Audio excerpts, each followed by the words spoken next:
Bom dia a todos. Sou a professora Eliane Schianti e sou pesquisadora do tema vontade, já tem aí algum tempo. E é um tema que realmente eu gosto de entender e aprofundar, porque ele serve praticamente para a nossa vida, para o nosso cotidiano, em todas as circunstâncias, né? Em todas as questões. Sou professora de Conscienciologia, tenho aí praticamente uns 24 anos, então a gente tem uma jornada aí de vivências e algumas autossuperações que teve aí, que imprescindivelmente a vontade está atuante para dar sequência nos trabalhos, né? Nesse tema hoje, eu gostaria de fazer com vocês, embora nós estejamos ainda em poucas pessoas, mas eu gostaria de fazer com vocês um trabalho de interação, um trabalho onde a gente possa estar dividindo experiências e aguçando o interesse para que a gente entenda o sentido do conceito, da palavra vontade e como ela anda e como ela está dentro de nós, né? Como é que a gente trabalha com ela. Eu não vou começar pela definição de vontade, tem um material lá em cima que vocês podem pegar, não é esse o roteiro que eu vou estar seguindo, é um roteiro que eu vou estar seguindo, é o que eu considerei mais positivo, esse é só para a gente entender o que é que a gente vai estar trabalhando hoje aqui na tertúlia, tá bem? Na tertúlia matinal, né? Então, assim, o primeiro fator do estudo da vontade que eu gostaria de compartilhar com vocês é a questão da relevância do tema. Quando a gente para pensar assim, ó, o que é vontade? O que é vontade dentro de mim? Como é que eu entendo, interpreto, decodifico e experimento a vontade no meu cotidiano? Então, a gente sabe que ela tende tanto para circunstâncias positivas quanto autodestrutivas. A gente, aqui no nosso foco, a gente vai estar trabalhando o tempo inteiro com a vontade cosmoética. A gente vai estar trabalhando o tempo inteiro com uma vontade mais lúcida, uma vontade que traz a inteligência, né, antes da ação em si. O tema é vontade, força motriz da consciência, justamente porque é ela que impulsiona a nossa jornada, nosso caminho, é ela que ajuda no processo maior para alcançar os nossos interesses, as nossas metas, os nossos propósitos pessoais. Tá? Tem bastante material aqui, mas eu gostaria de começar com vocês já a pergunta em si, né? Quando a gente fala de vontade, por que ela é importante para vocês? Quem gostaria de colocar? Por que ela é importante? Por que vocês acham que a vontade é um tema importante de ser estudado? Tem microfone para vocês aí, quem quiser deixar pertinho, pode deixar. Lá vou eu. E você começou a exposição, Eliana, eu estava pensando assim, tantas vezes, circunstâncias que a gente se depara aqui na intrafisicalidade, ou nesta fisicalidade, eu particularmente me lembro muito, mas a continuação, o subtítulo aqui, Força Motriz da Consciência, Realização, gostei do aspecto que você colocou, olha, antes da realização da ação em si, a vontade se fazendo presente, essa vontade cosmoética. Por exemplo, um dado particular, só um, né? Eu, você falou de 24 anos né, de docência, sei lá, eu estou há 41, 42 de convívio, por exemplo, com uma patologia crônica, lá o diabetes. E todo dia é uma coisa do soma, ultra mega, para lá de intrafísica, e que chama a atenção. E essa endurance, por exemplo, para poder cuidar do meu soma, para estar inteiro, e ser capaz, por exemplo, de fazer, participar da Max Prex, sempre teve a vontade.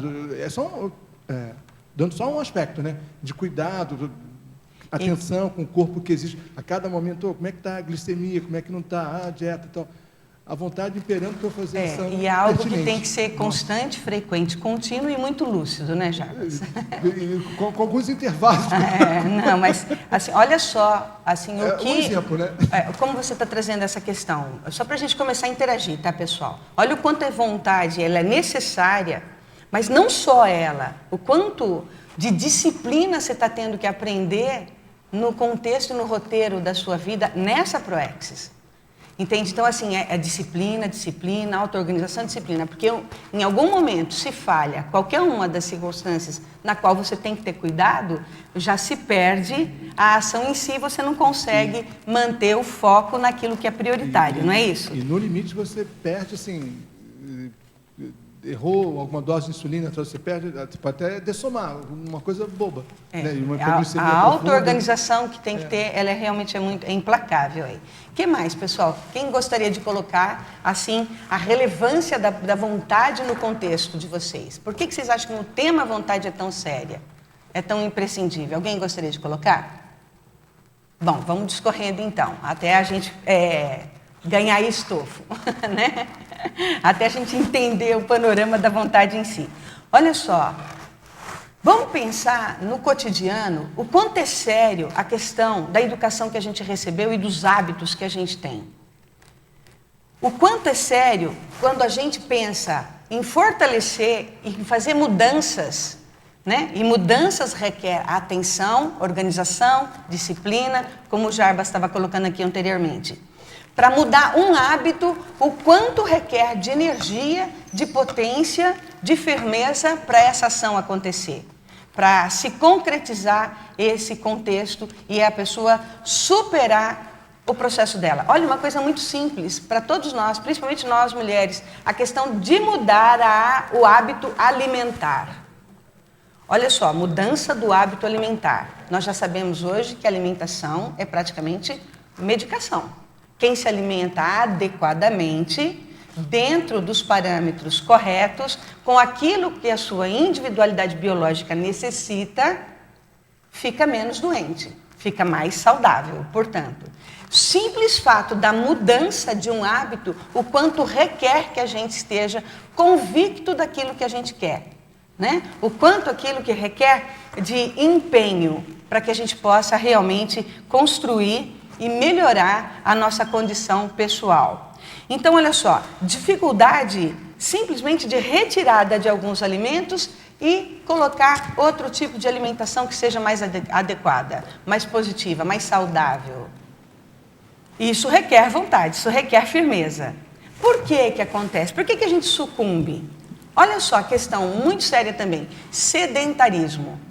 É bom colocar bastante, é bom me expressar nessa condição do sedentarismo, porque eu sou professora de educação física, tá? Então vocês vão ver que todas as minhas falas, elas serão pautadas e respaldadas na condição das ações motoras, da psicomotricidade para que a execução da tarefa, da meta em si, seja alcançada, tá bem? Então olha só, a condição do sedentarismo, a pessoa sedentária, né? Olha quanta vontade é necessária para que a gente tenha um rumo e consiga sair do sedentarismo. Nós já sabemos e temos consciência, temos a informação do quanto a atividade física ela é necessária para melhorar a nossa saúde. O que faz a gente sucumbir? Olha quantas pessoas começam atividades físicas e param. 2, 3, 4 semanas. O que acontece dentro da gente para que a gente sucumba àquela meta necessária? Diz. Eu pensava justamente, enquanto você falava, sobre duas coisas. A motivação em qualquer empreendimento que a pessoa escolhe, né, para ela fazer. E a vontade enquanto a manutenção desse empreendimento. Eu pergunto nesse tema pontual, por que a pessoa não mantém, por exemplo, exercícios físicos contínuos, né? Essa questão que eu estou fazendo força com isso, porque tem momentos que eu começo, mantenho e nós de repente oscilamos. deixo, volto de novo. Então, essas coisas eu pergunto o tema da vontade, né? Então, Cristina, isso vai ficar um pouquinho mais claro lá para frente, porque você vai entender situações e elementos, atributos que são necessários para que no discorrer do período em que você implementa uma meta, em que você estabelece uma meta, por que a gente sucumbe e a gente não mantém a meta? Um pouquinho mais para frente vai ficar claro isso. E assim, a gente precisa de ter um motivo para a ação. A motivação, ela é esse motivo que vai gerar uma ação. Agora, é muito interessante a gente observar o quanto de valor a meta escolhida, ela tem para a gente, enquanto consciência. Se a gente não estabelece um valor real, um valor introspectado, refletido, para entendermos a importância daquilo no nosso cotidiano, a tendência do ser humano é sucumbir.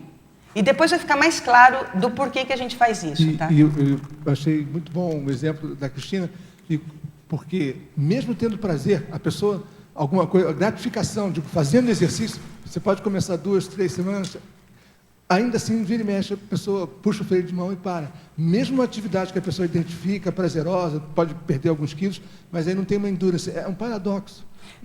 Agora, Jarbas, é interessante, né? Porque tem uma série de nuances que sem autopesquisa a gente não consegue entender. Por isso que, assim, eu acho, assim, uma tacada de mestre do professor Valdo, quando ele fala o quanto a gente precisa aprofundar as nossas autorreflexões para que a gente entenda as reais necessidades do âmago, da intraconsciencialidade. Olha só, o âmago, lá no fundo. Entender a realidade daquilo para a gente poder realmente alcançar a meta. A gente faz, a gente pensa, a gente reflete, mas num nível muito superficial. E essa superficialidade não ajuda a gente a implementar e ter consistência para alcançar aquela meta. Fica claro isso, pessoal? Isso é muito sério. Olha outra questão, a gente está falando de hábitos comuns, gente. Hábitos comuns é coisa do cotidiano. Tá? Assim, vamos começar, né, num crescendo, tá? A gente vai chegar lá até a vontade ternária, para a gente poder ir aprofundando o tema em si, tá? Olha só, a gente falou de hábitos de todos os tipos, né? Olha, outra questão que pega muito as consciências hoje na Socim. E nos pega também, nós somos conscienciólogos e ainda nos pega também a questão da dispersão. Ó, alimentação, sedentarismo e dispersão. Estou trazendo outro elemento sério, que está dentro ali, né? Se nós formos estudar ali os redutores do autodiscernimento, a gente pode entender o quanto é necessário a gente nós observarmos essa condição da dispersão. Por que que nós dispersamos? Qual é o motivo que a gente tem de dificuldade de sentar e ler um livro, de sentar e escrever o nosso livro, de realmente sentar e estudar, debater, assistir uma boa palestra?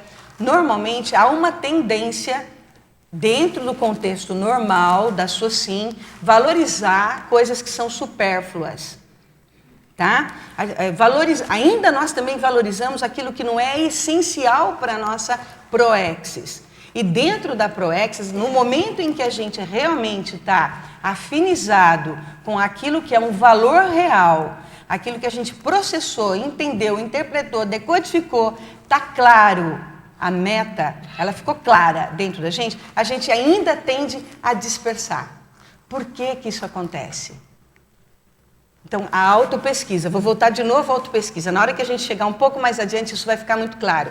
O ideal é que a gente comece a fazer essa introspecção de como é que nós agilizamos a vontade dentro da gente.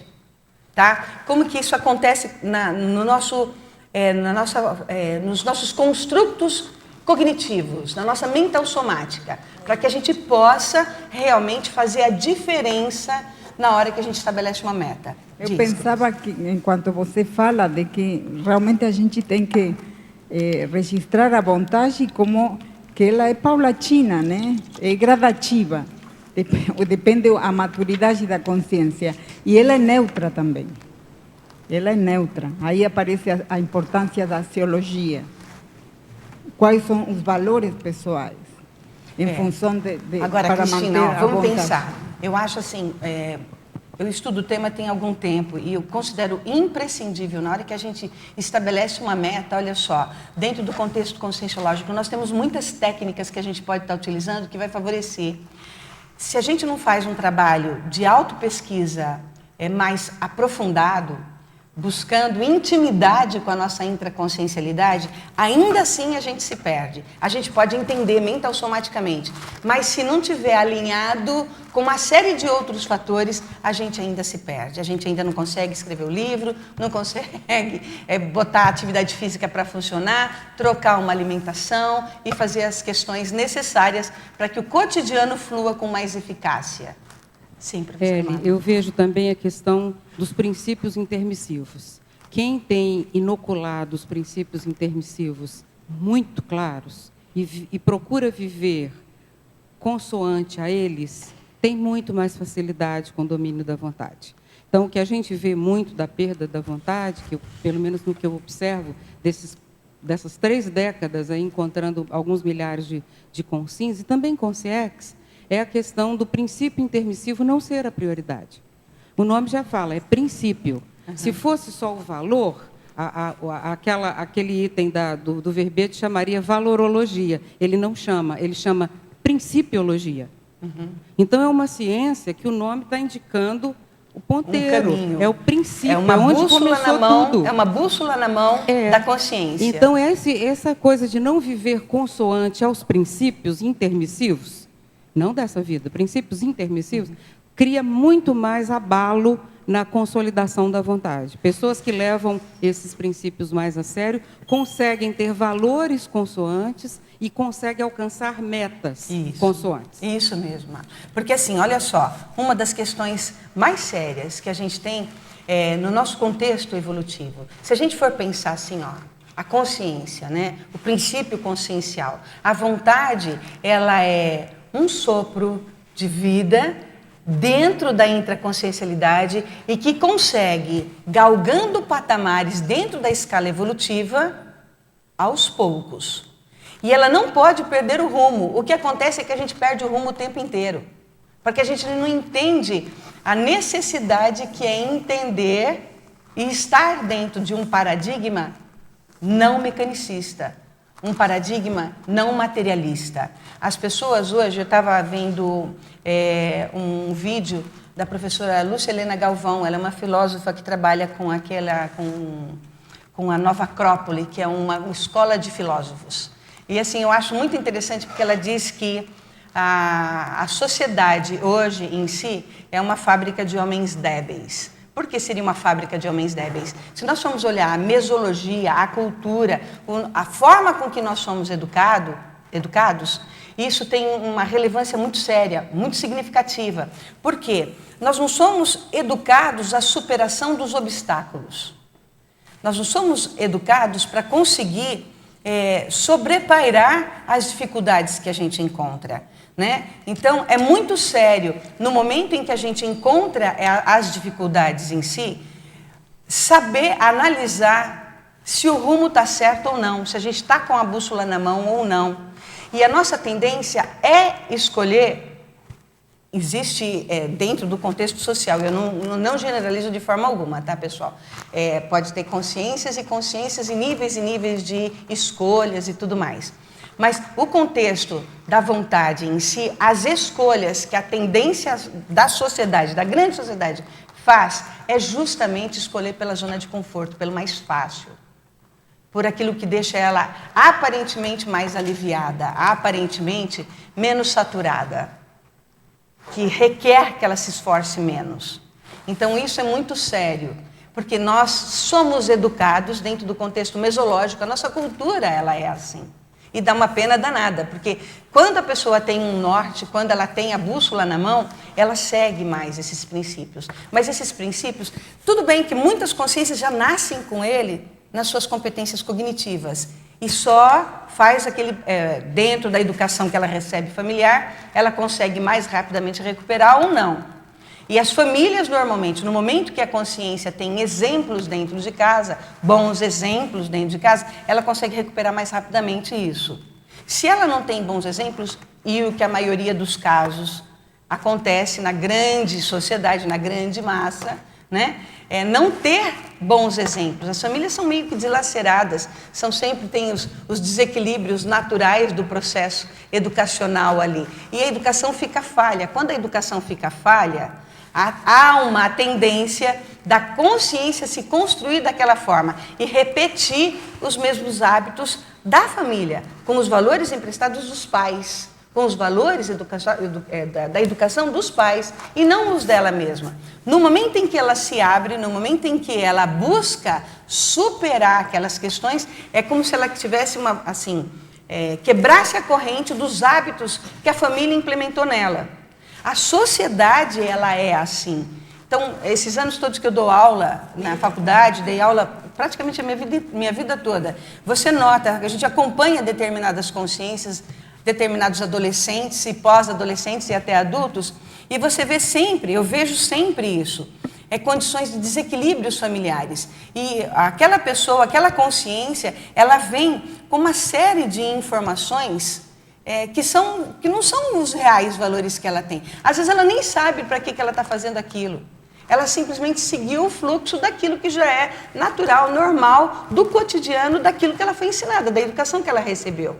E no momento em que ela começa a se interessar pelo outro, se interessar por algo maior, se interessar em melhorar suas competências assistenciais, aí sim há uma quebra desse processo e ela começa a entrar num contexto evolutivo maior.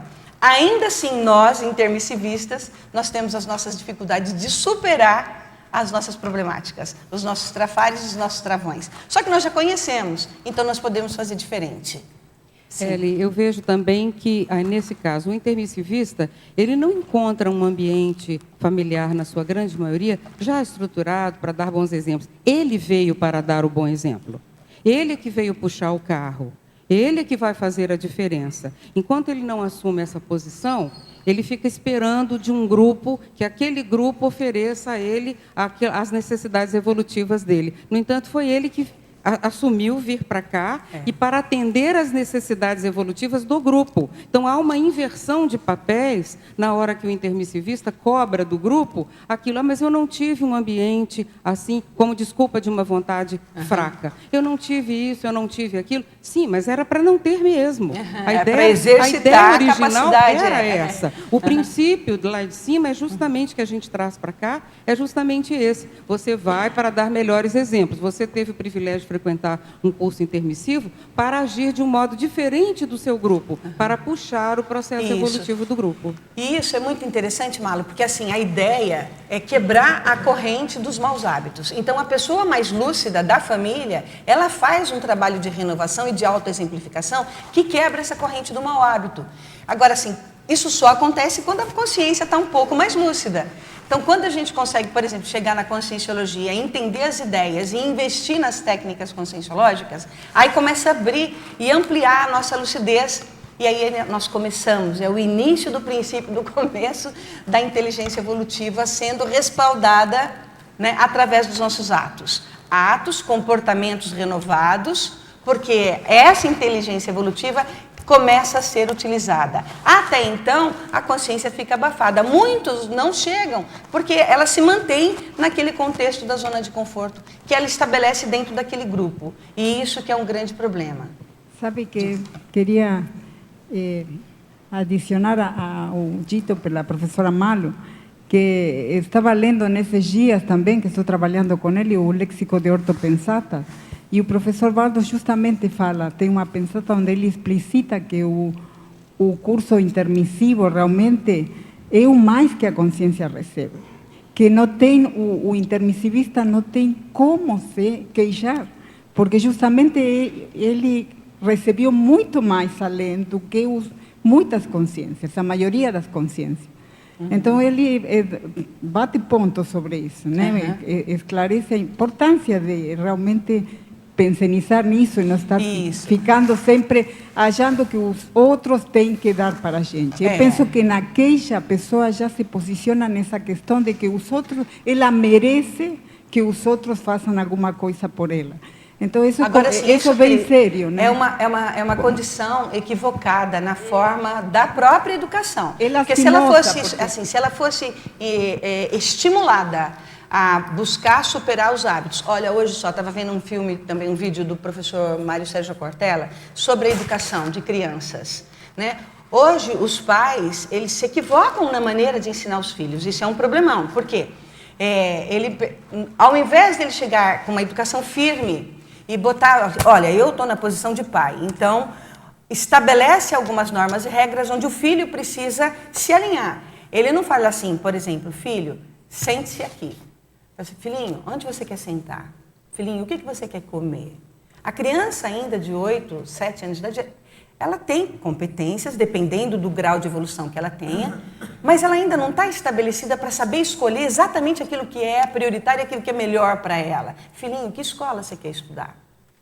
Entende? Então, há uma inversão de valores. Tudo se mistura no momento em que a criança ela está ali junto com o pai, sem saber se ela que toma a decisão ou são os pais que tomam a decisão. O pai e a mãe deveria ser um porto seguro para a consciência, para poder indicar o caminho e dar um rumo adequado para ela. Aí o que acaba acontecendo? Não, ele deixa a criança ir fazendo as suas próprias escolhas. Se ele dá uma direção, ela pode fazer as suas próprias escolhas e se sair bem com isso. Acontece que não é bem assim que flui no comportamento social. E isso é um problema, porque assim as crianças elas vão sendo atascadas, inclusive na sua própria criatividade, na sua originalidade. Ela não é instigada a ter senso de pesquisa e a superação de obstáculos. Tudo é resposta pronta e é zona de conforto. E isso também está em nós, intermissivistas. Nós fomos educados de uma maneira a não ser instigado no nosso princípio, nosso processo de autoinvestigação, de pesquisa, de curiosidade, e inclusive de superação de obstáculos. Como é que uma pessoa é impulsionada a superar obstáculos? A gente vê que a maioria, olha, a gente está falando num simples exemplo do sedentarismo. Para a pessoa ser antissedentária, ela precisa superar o obstáculo da problemática que ela encontra no momento que ela desiste, a tendência é desistir. Está fazendo muito esforço, está doendo um pouco, está sem resistência, a tendência da consciência é desistir, é não buscar sobrepairar aquilo. O que nós precisamos fazer é justamente na hora que está difícil, está complexo, é não desistir. É justamente buscar dentro do escopo de inteligência evolutiva o que eu preciso fazer para sobrepairar esse obstáculo, para ampliar essa minha capacidade de raciocinar e não desistir da ação que nós estabelecemos, da meta que nós estabelecemos. E agir, de fato, aí ao encontro dessa meta. Dentro do teu raciocínio, você falou sobre evolução, né, vontade, só para pegar, você falou sobre autovoluciologia. E trazendo o que a professora Mala colocou aqui, as pessoas colocaram também, o intermissivista, ele traz isso.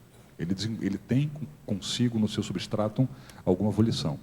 Então, como é que você acha que ele traz isso, enquanto consciex, vem como intermissivista, traz essa volição para cá, ou seja intermissivista ou não, tá?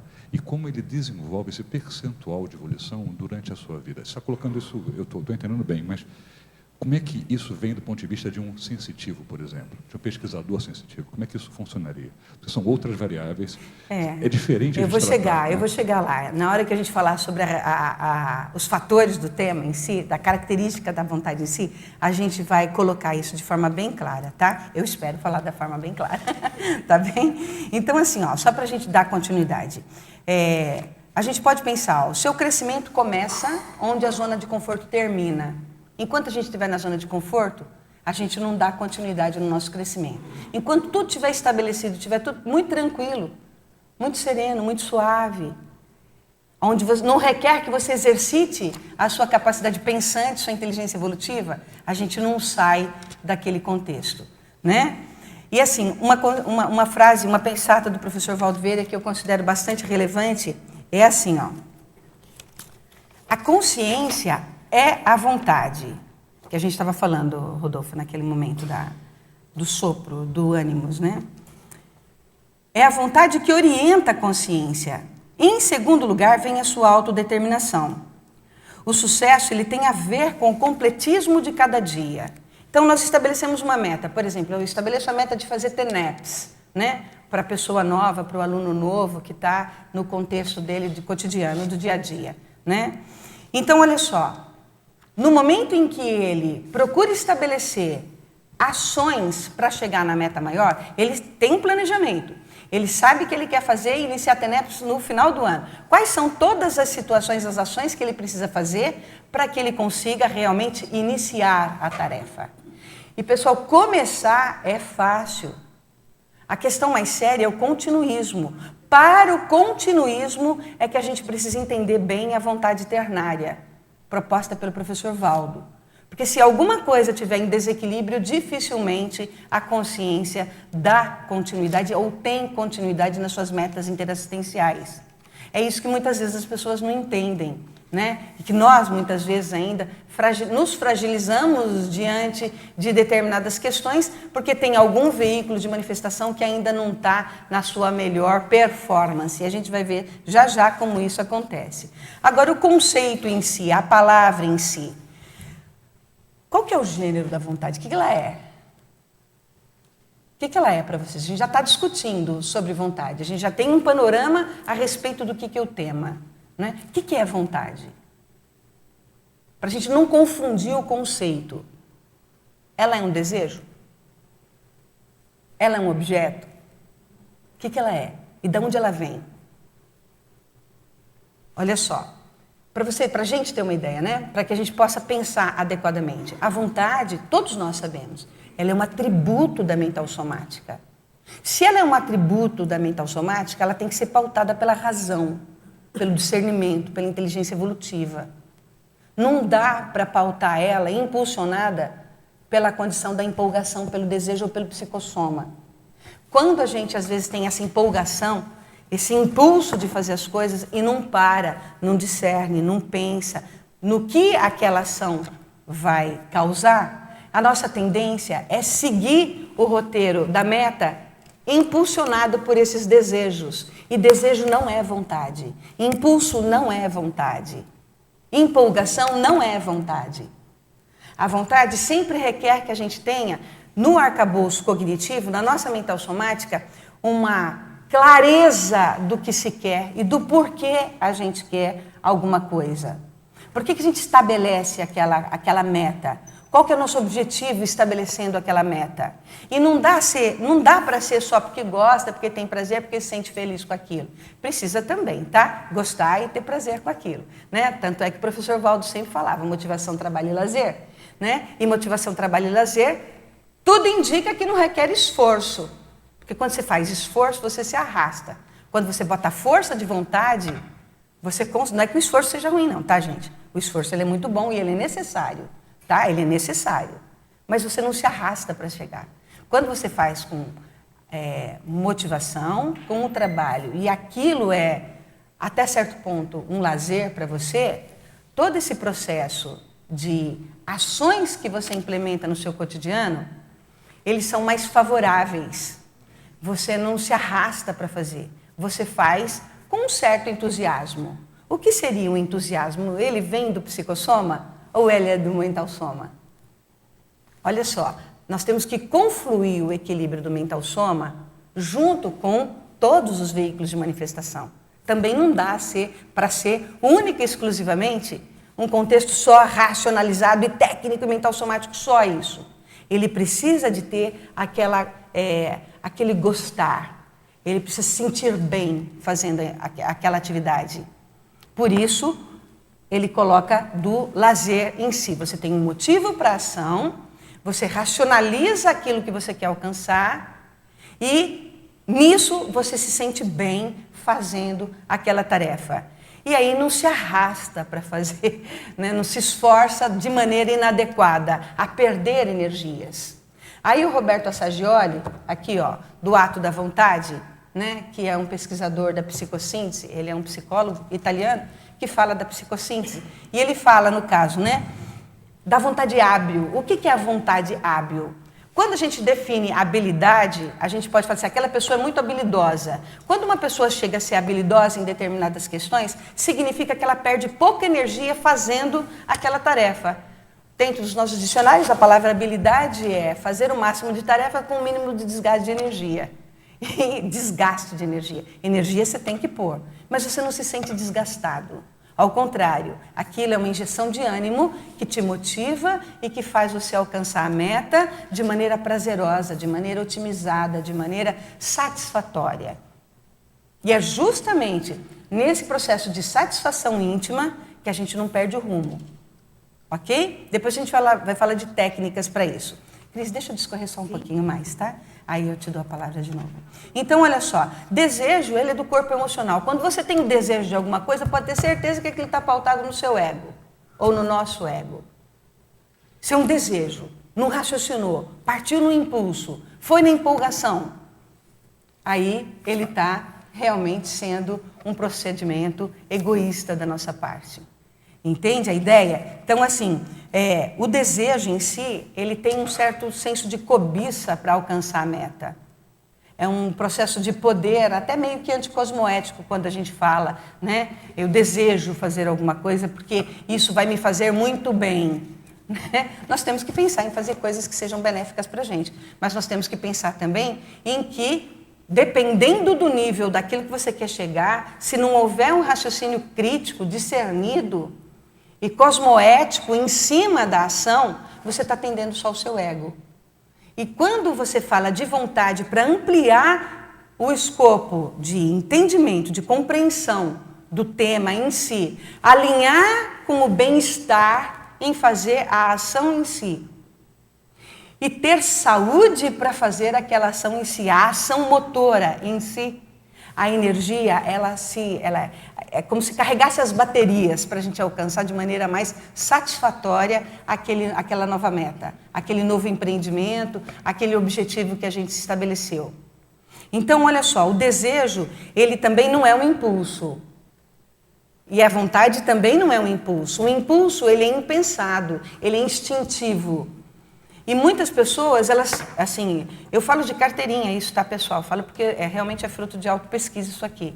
O impulso, a precipitação, ela acontece quando você não usa adequadamente o seu discernimento para pensar junto da inteligência evolutiva, para entender o que vai acontecer com aquela ação que você tomou.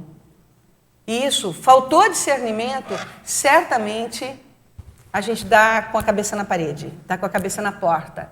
E tem que retroceder e rearranjar aquele procedimento em si. E restabelecer uma nova ordem. Então, olha só. Inclusive, a vontade, ela difere da motivação. A motivação é um motivo que você tem para uma meta que você está escolhendo. A vontade em si, ela não é esse motivo. Ela é a consciência atuando de maneira a alcançar, usando os atributos cognitivos, as competências mentais somáticas a favor daquela meta. Quando a gente estabelece uma meta egóica, a tendência é ter mais dificuldade. Às vezes ou chega muito rápido, te assedia e a gente fica ali meio quebrado na situação quando alcança a meta, e normalmente é fugaz. Falo isso de carteirinha, porque olha só, quando eu era atleta, é importante colocar, tá? Quando eu era atleta, você queria chegar ao pódio. Chegando ao pódio, você se esforça para poder chegar ao pódio e subir no pódio, e não é para ser medalha de prata, é medalha de ouro que você quer alcançar. Só que chegou aquela meta, sentiu aquela meta, percebeu aquela meta, é aquele dia que você se sente bem. Ela não é perene, ela é fugaz, ela é passageira. Entende a ideia? E quando você estabelece a meta, alcançar aquela meta, diante de todo desempenho mental somático com a inteligência evolutiva, a hora que você alcança aquela sensação íntima, além dela te motivar mais, além de ela te dar mais fôlego, ela é perene, ela continua, ela tem um continuismo para te ajudar a superar obstáculos cada vez mais complexos. Fica claro? É a vontade cosmoética, porque você pensou, elaborou, não está atendendo mais só o seu ego. Ela está ajudando você, inclusive nas suas posturas, a se direcionar nas suas ações, na sua holosfera, na sua energia, em tudo que você alcança, beneficiar as pessoas que estão no seu entorno. Fica clara a ideia? Então, a vontade lúcida, discernida, utilizando a cosmoética com a inteligência evolutiva, ela é perene, ela te dá a sensação de que você está no caminho certo. Então, quando a gente supera obstáculos, por exemplo, quero ser professor de conscienciologia, você vai sentindo, percebendo e observando que dentro da meta interassistencial há um continuismo. Você consegue entender que aquilo está valendo a pena. E quando você observa que aquilo está valendo a pena, não são só os banhos de energia, é a convicção, é a confiança, a autoconfiança que vai te mostrando o roteiro de que o caminho está sendo consistente. Entende a ideia? E quando é pautado pelo desejo, pelo impulso, pela precipitação, não. Isso faz com que a gente sofra, com que a gente sinta dores, com que a gente chore, com que a gente se arraste para fazer. Mas ainda assim, é melhor se arrastar e não desistir da meta do que desistir da meta, não é? Muitas pessoas, não, está muito difícil aqui, não é para mim, não quero saber disso aqui não. Então é uma pena, né? Agora, sempre que estabelece uma meta, raciocinar, por que eu quero? Para que eu quero? Para quantas pessoas eu vou estar ajudando, vai estar sendo beneficiado através da minha atitude? Isso é muito significativo, isso é muito positivo dentro das ações do intermissivista. Agora, a gente vê que assim, é um tempo de elaboração. Quando a pessoa chega na conscienciologia, é o tempo de amadurecimento, de entendimento que ela precisa ter para ela viver o mínimo possível dentro dos pilares do paradigma consciencial. Para ela entender como ela age com o holossoma, entender como ela age dentro da multidimensionalidade, entender quais são os procedimentos dentro do escopo serial da multisserialidade. Todo o arcabouço que ela tem de conhecimento vivenciado para poder entender as bioenergias e como as bioenergias interferem para bem ou interferem de maneira ruim dentro do nosso processo de metas. Então, assim, se pegar os pilares do paradigma, eu vejo, né, que dentro das pesquisas que eu estou fazendo, das observações que a gente vê em sala de aula conscienciológica, que a pessoa chega no primeiro momento, ela leva um tempo para processar, para entender, para decodificar, para depois partir para uma ação minimamente daquele entendimento do paradigma consciencial que ela tem. Ainda assim, a gente, com muito tempo, a gente entende, mas a gente ainda não processa adequadamente todo o paradigma consciencial em todos os momentos, as 24 horas do nosso cotidiano. Eu considero que a gente vai conseguir isso. Pessoal, eu nunca generalizo, tá? Não dá para generalizar. Tem pessoas que têm uma capacidade cognitiva brilhante. A pessoa entende e ela já parte para cima, e ela já parte para a ação em si, e ela consegue contextualizar o procedimento em si, e ela realmente consegue raciocinar. O ritmo quem dá é a própria consciência. Tem gente que leva bem mais tempo. Entenderam a ideia? Alguma pergunta? Sim. Pode dizer, Cristiana. Sobre o binômio vontade-primener. Então, aí é que está falando. vamos entender esse contexto, Cristina.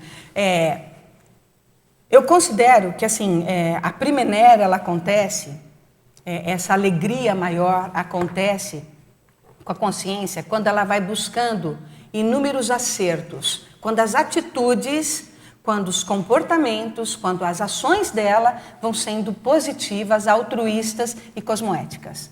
Ela começa a entrar, sim, num estado de premener, através da própria vontade dela, estabelecendo metas altruístas, metas interassistenciais, quando nós nos ocupamos realmente de pensar no bem-estar alheio. Entende a ideia? E assim, a primener, ela se estabelece sim, ela é prazerosa sim, ela é muito positiva, inclusive a mega euforização. A pessoa pode sentir sim, mega euforizada por ela mesma, devido às ações cosmoéticas que ela toma no cotidiano dela, sempre buscando o acerto. E assim, isso não significa, nós não somos consciências que assim, nós estamos num estágio, num patamar evolutivo que requer ainda que a gente se empenhe bastante para alcançar e estabelecer um equilíbrio dentro desse prazer maior, dessa primener, desse contexto de satisfação pessoal. Mas muitas pessoas, quando elas vão assim, enumerando, alinhando, perfilando uma série de pequenos acertos, chega um momento em que assim, as atitudes são acertadas, os resultados que ela tem foram satisfatórios. Então isso, esse acúmulo de experiências positivas, de escolhas efetuadas pela inteligência evolutiva com discernimento, isso vai dar para ela, sim, essa satisfação maior. E quando assim tudo alivia, ela sente que o holossoma dela está inteiro naquela tarefa, e quando ela observa os tantos de acertos que ela teve, essa pacificação íntima, ela acontece e nós precisamos fazer com que ela se torne perene. A gente erra muito ainda. A gente ainda tem muitos percalços, muitos obstáculos que a gente pensa que a gente está acertando no momento da execução daquilo e a gente ainda está se equivocando. Por isso que a primeira ela demora a se estabelecer. Mas se a gente conseguir, por exemplo, em alguns momentos da nossa vida, ter a consistência, entender o que é Primener e ver que o caminho é por aí, isso se fortalecendo, a pessoa ela vai entrar num estado de homeostase. E essa homeostase, esse equilíbrio maior, eu penso que seja aí quando ela entra no fluxo do cosmos. Se a gente pensar em estágio evolutivo, ela pode pensar, né, saiu da interprisão, passou pela fase da vitimização, da vitimização, o esforço, o desempenho, tudo que ela fez para poder crescer, para poder melhorar. A hora que ela passa para o estágio de recomposição, ela começa a ter mais oportunidade de sentir essa Primener no cotidiano dela. Isso já significa que ela está desempenhando atitudes, comportamentos e pensamentos, pensinização, equilibrados. E isso vai facilitar ela chegar nessa Primener, nessa mega euforização dela também, tá? A mega euforização é muito maior do que a Primener. A Primener são momentos. A gente tem que ir construindo momentos satisfatórios, cosmoéticos, positivos, onde o resultado faz com que a gente fique motivado e não desista, que a gente tenha continuismo, para que nesse acúmulo de Primeneres a gente chegue à mega euforização. Entendeu a ideia? Eliana, eu acho muito interessante esse aspecto que você está levantando, né? De que às vezes você tem conquistas, tá? Mas elas são conquistas efêmeras, são conquistas que te satisfazem, né? Mas não tem aquele aspecto altruísta que você ventilou. E quando você tem essa vontade altruísta, que tem uma meta altruísta e você não é egóica, você entra num círculo que eu chamaria de círculo virtuoso, né? Uhum. E aí você fica na Primener, porque você percebe que aquele resultado foi positivo, você continua, tem mais estímulo para fazer, a sua vontade fica cada vez mais solidificada, né? E você entra nesse círculo e ele é muito interessante, né? Eu acho que a gente, de uma forma inteligente, né? Inteligência evolutiva, a gente deveria sempre estar olhando esses aspectos quando nós fomos vitoriosos, vou chamar assim, tá? De uma forma cosmoética, tivemos êxito de uma forma cosmoética, e isso nos impulsionar, sabe? Isso. Então a gente sempre tem isso em mente. Porque assim, olha só, pessoal, dentro do contexto do estudo da vontade, a gente tem que observar o seguinte, é muito sério. Estava colocando para a Cristina assim, o acúmulo de atitudes positivas otimizadas entra num procedimento que o fluxo do cosmos atua a seu favor. As portas elas vão se abrindo naturalmente, porque há um acúmulo de escolhas bem feitas, de atitudes bem feitas, de tomada de decisões bem feitas, cosmoéticas e altruístas. Agora, o contrário também acontece. Quanto mais erramos, quanto mais a intenção é desqualificada, quanto menos a gente pensa na cosmoética, o determinismo vai atuando sobre aquela consciência. Entende a ideia? Então, por mais que a pessoa se esforce para fazer qualquer coisa, o determinismo ele atuou ali. A pessoa está normalmente embolada numa interprisão grupo kármica muito séria. E ao invés dela pensionizar, ajudar, organizar, a melhorar de forma a contextualizar aquele momento de maneira satisfatória, de maneira positiva, ela toma atitudes equivocadas pensando só no ego dela, em beneficiar ela mesma. O determinismo ele vai fechando as portas. E na hora que o determinismo fecha as portas, a consciência não escolhe mais por ela mesma. Ela se enrolou tanto no autoassédio que aí a interprisão está atuando no processo dela. Mas eu acho o processo da vida tão interessante, tão inteligente, porque ainda assim a consciência tem todo dia oportunidade de fazer melhor e oportunidade de fazer diferente. Você já viu, na vida da gente é uma sequência de repetições. A gente tem que levantar todo dia, tomar banho todo dia, se alimentar todo dia, dormir todo dia, fazer uma série de situações todos os dias. Eu penso, né? Se nós temos tanta repetição para aperfeiçoar o cotidiano, por que é que a gente tende e fica na zona de conforto repetindo as coisas sem utilizar técnicas adequadas? Sem melhorar a performance, inclusive no momento do banho, no momento da atividade física, no momento de se alimentar corretamente, no momento de tomar qualquer tipo de atitude. A vida, o tempo inteiro, ela está ajudando a consciência a ter oportunidade de crescer, de melhorar, de se organizar. E todo dia nós temos que repetir tudo. E dentro do processo da habilidade, por exemplo, um atleta, ele só chega assim a ser um atleta de alto rendimento, um atleta de alto nível, se ele repete e dentro das repetições ele melhora a técnica de atuação em cima do movimento que ele faz. Ele só consegue chegar a fazer parte de uma equipe, a chegar a ser um atleta olímpico. Não estou dizendo que isso é bom não, tá, pessoal? Esporte de alto rendimento não faz bem para ninguém. Eu sei das repercussões que eu tenho dentro do esporte de alto rendimento. Mas é para entender a ideia em si. Conforme você repete, você melhora a técnica e a movimentação. O cotidiano da gente, o tempo inteiro nós somos assim. Todo o tempo a gente tem uma série de questões que nos permite melhorar, aperfeiçoar. Então, a oportunidade que a vida dá, né? A inteligência do cosmos, ela é tão interessante que o tempo inteiro nós podemos fazer modificações e aperfeiçoamentos. Mas só consegue aperfeiçoar quem sai desse contexto de obnubilação, do para que a vida serve. Se a pessoa é muito materialista, se ela é muito egóica, ela vai ficar patinando. Até o momento que ela se cansar daquilo e procurar fazer escolhas melhores, escolhas mais inteligentes e tomar decisões de rumo mais inteligentes. Tá bem? Então, assim, isso é necessário. Quando a gente fala assim de fazer as tarefas, né? Quando eu coloco tarefas do cotidiano, nós precisamos, inclusive, ter um certo nível de entusiasmo. Entenda entusiasmo da forma que eu vou falar, porque, assim, entusiasmo a gente pode levar direto para o psicossoma, né? Acha que é uma emoção. Ela é diferente da empolgação, tá, pessoal? Aqui, olha, a etimologia da palavra entusiasmo, ela tem origem no grego antigo, tá? É o evoé, é do grego antigo. E significa o quê? Significa alegria em fazer as tarefas ou estabelecer as metas ou se colocar ou se comportar dentro de você.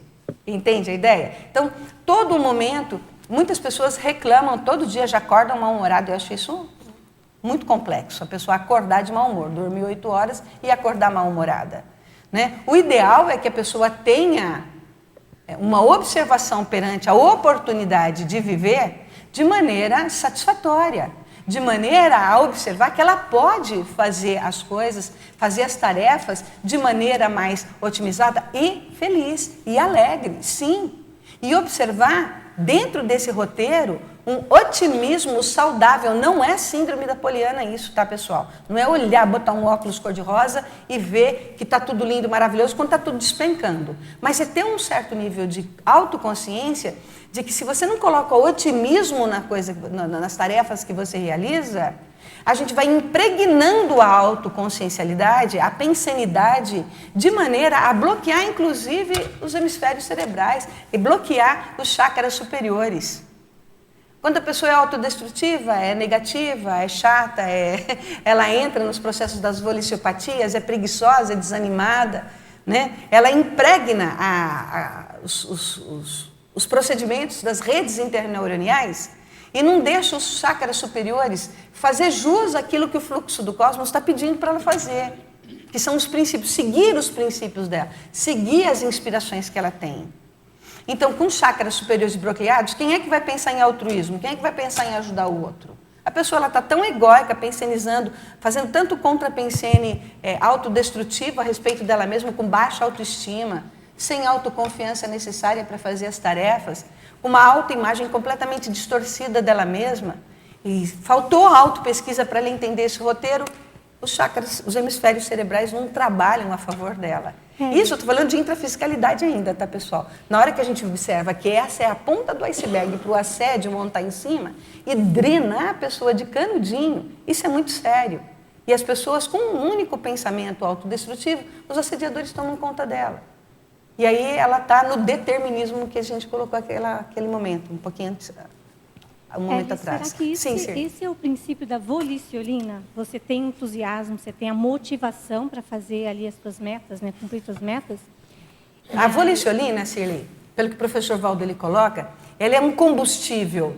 Ela é o combustível da vontade.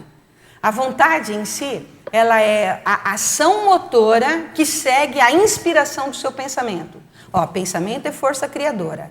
A palavra em si, ela tem força do jeito que você penseniza, do jeito que você organiza suas ideias e seus pensamentos. Tá? A ação motora é quando você tem a inspiração, processa aquelas inspirações, interpreta, decodifica, e a volicionina ela entra como um plus nessa ação motora, desde que você tenha o entendimento do para que serve aquilo. Então tem muitas pessoas que fazem assistência porque assistência é a única forma dela evoluir. Inicialmente a gente meio que começa assim, né, gente? Poxa, é complicado fazer desassédio nas outras pessoas, mas não é assim que tem que ser. A pessoa precisa observar o trabalho interassistencial, o desassédio, não só como um sacrifício e aquilo é a única coisa que vai te fazer evoluir. É necessário pensar na satisfação que se tem quando você se coloca e quando você faz assistência para o outro, quando você atua em direção ao outro. E é esse plus do entusiasmo, da alegria que eu estava falando anteriormente, que ali fortalece a volicionina. A volicionina é esse plus de energia da vontade em si. A vontade é a ação motora em si, que segue a força criadora, que é o pensamento, é sua criação, é a ideia. É as nossas competências intelectivas funcionando para a ação acontecer. Tá bem? Por isso que é força motriz da consciência, que eu tinha colocado anteriormente. A volicionina é esse combustível que a gente coloca. E o combustível, ele acontece quando os hemisférios cerebrais estão desbloqueados, os chakras superiores estão funcionando, e você entende e tem satisfação com aquilo que você está fazendo. Assim, só para vocês terem uma ideia, né? É gostoso estar aqui. É muito bom chegar aqui. E isso, para mim, é uma conquista, era uma meta. Entende? E assim, isso tem que ser... Claro que inicialmente causa, né, umas repercussões de insegurança. Mas na hora que você estabelece contato com o amparo e você sabe o porquê que você vai fazer aquilo, que é uma meta que você estabeleceu e você está alcançando aquela meta, a tendência é trazer essa alegria íntima dentro de você, que é um entusiasmo.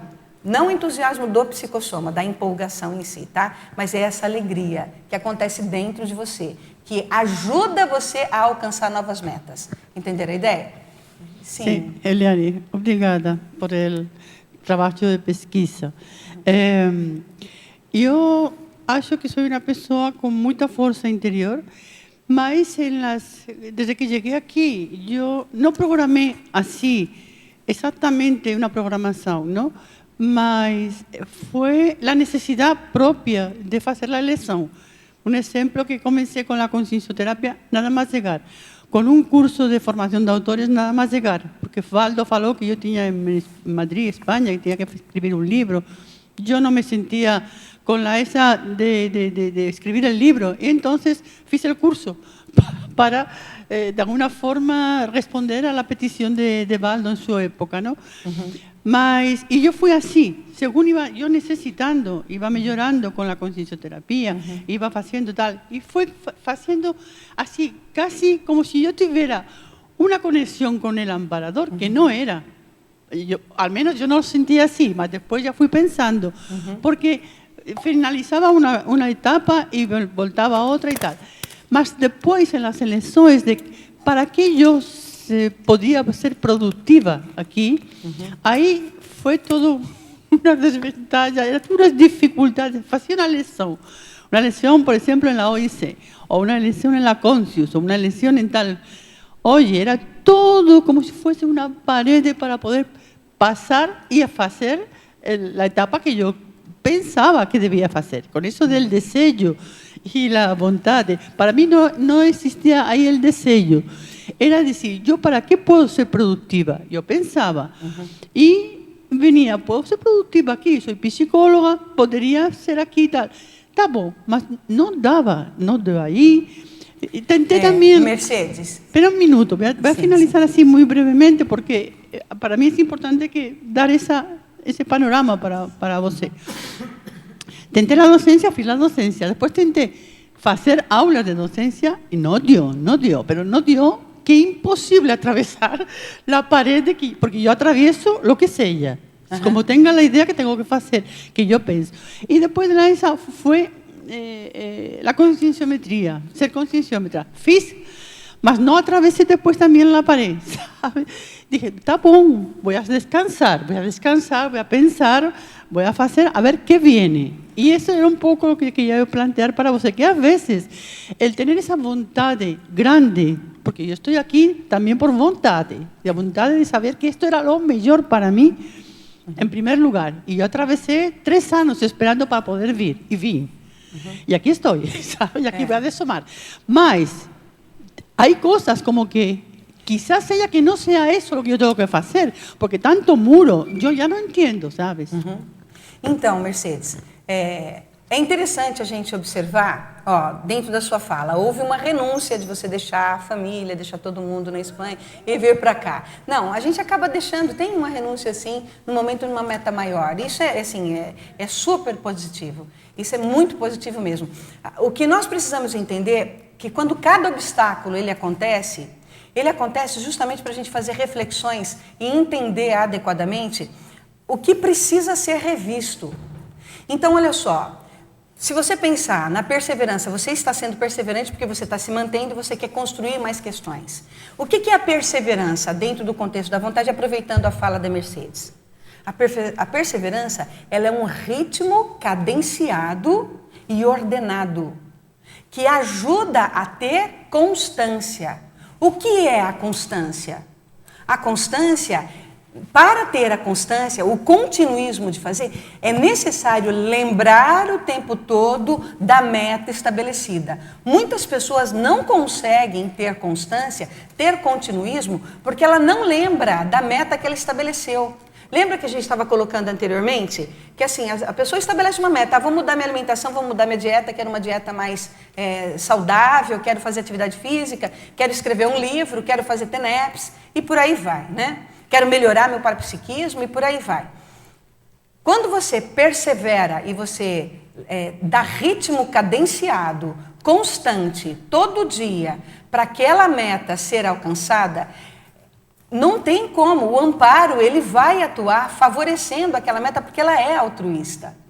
E assim, nós precisamos apenas observar que cada etapa dentro desse roteiro, desse período que nós estamos experimentando aquela tarefa em si, qual é o nível de reflexão e de aprendizagem para alcançar aquilo que você estabeleceu.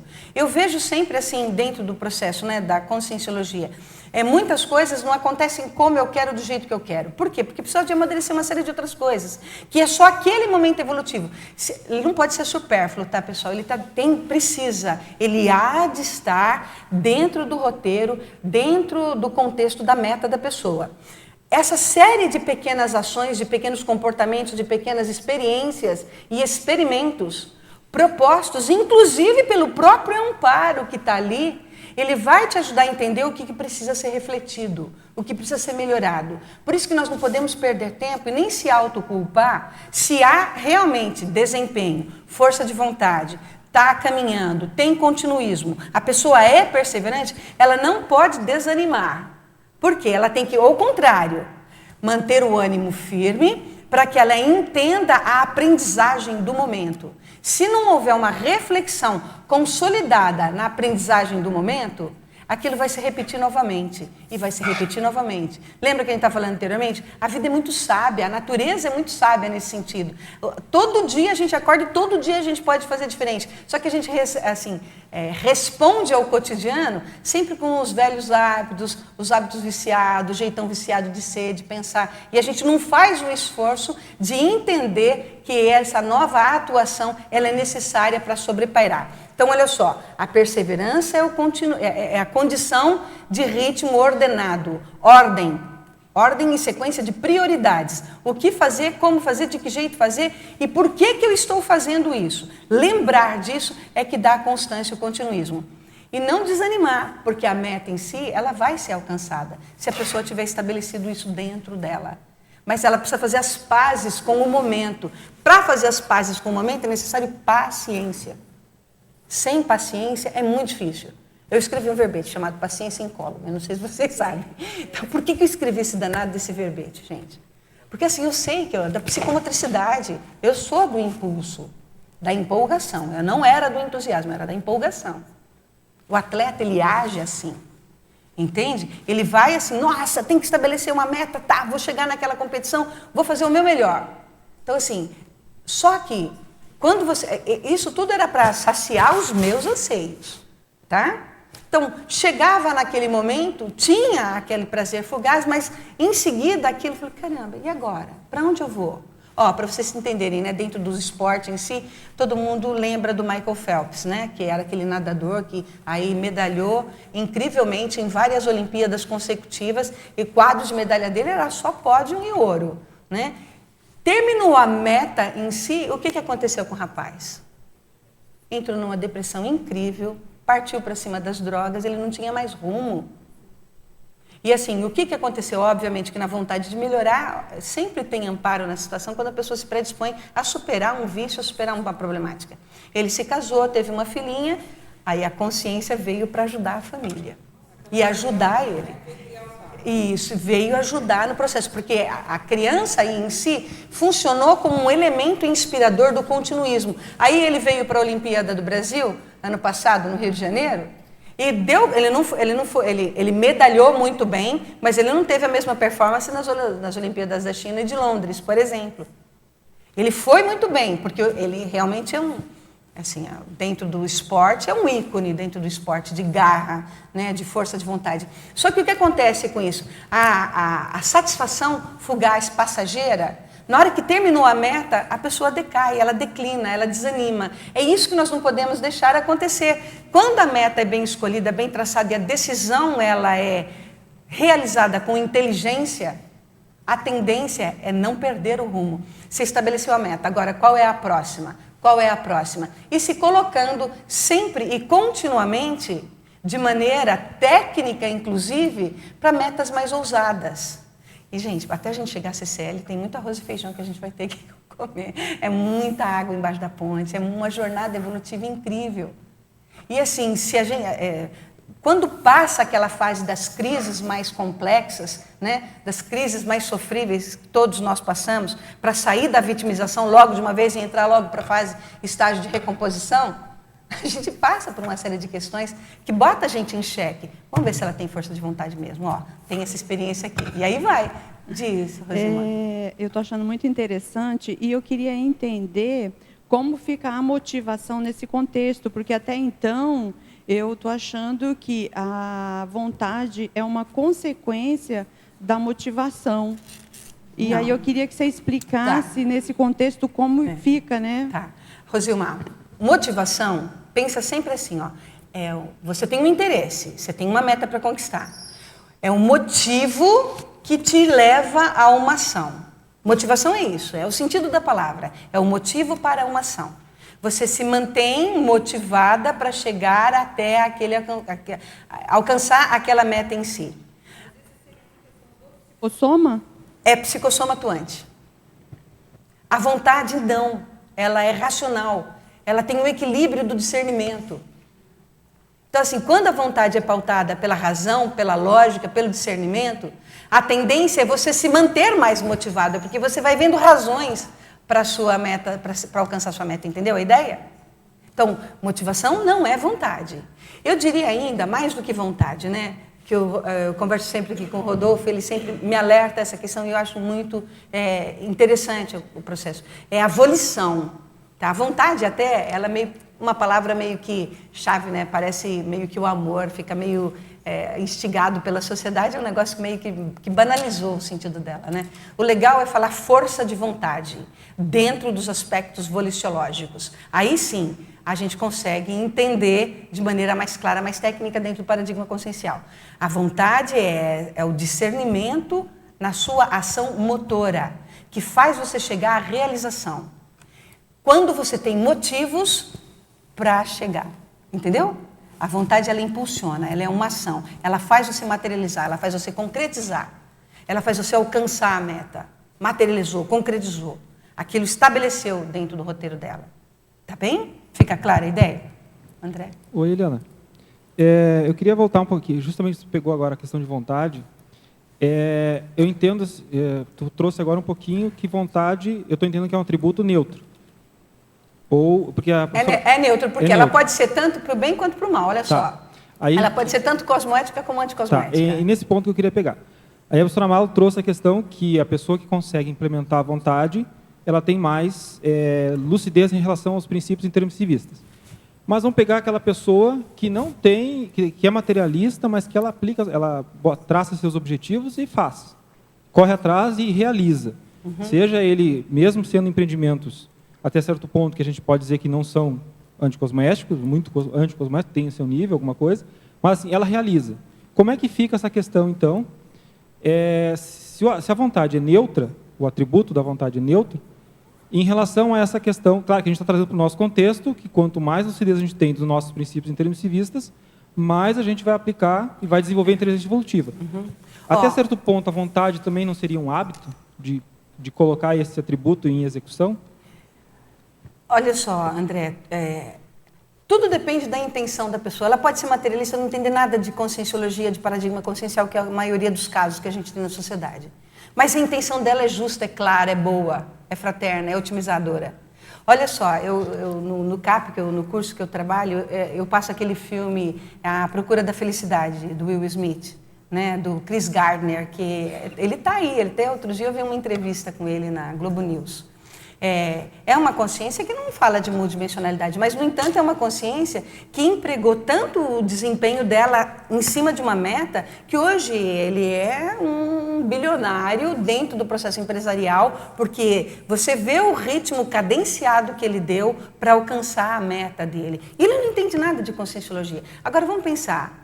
A multidimensionalidade, mesmo que ele não entenda, está atuando ali, ele tem amparo, porque ele emprega muita gente, ele dá emprego para muitas famílias, ele sustenta muitas famílias através da empresa dele. Entende? Tem amparo? Óbvio que tem amparo. A multidimensionalidade está atuando?